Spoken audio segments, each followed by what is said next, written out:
Okay, so why are mentors without coach training a bit shit?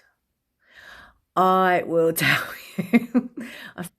Mentors like to give advice and tell people what to do, right?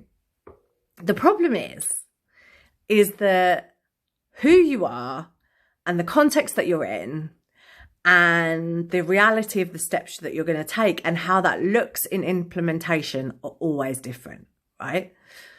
Most people are capable of kind of finding out what the steps are that they're going to do, right?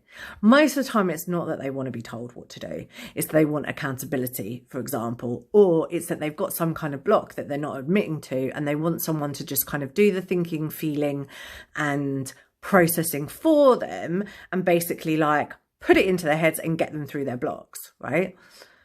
They don't really only want to be told what to do.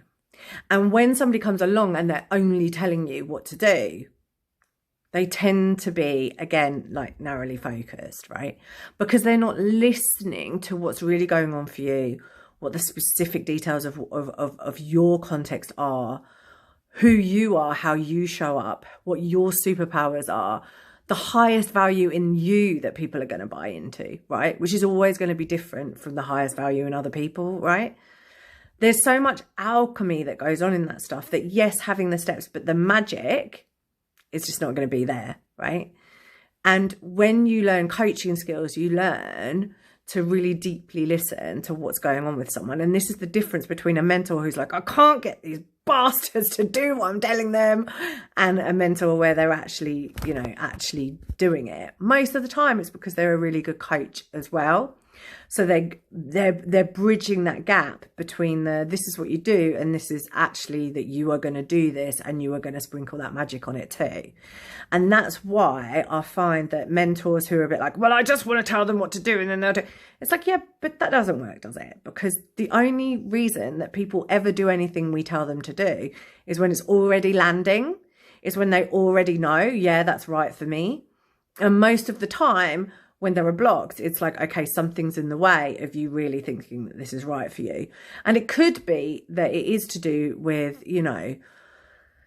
mindset blocks and blah, blah, blah, and all of that. But it could also be that there's just nuances in the client, the context, where they want to go with things, what they want to get out with things, right? So that ability to really, really deeply listen and help somebody to really, really deeply listen to themselves and then figure out the way forward is what makes all of that mentoring stuff really powerful too. So what I see is, yeah, you come in like a bull in a china shop and you're like, do that, and they go, yeah. And then they don't.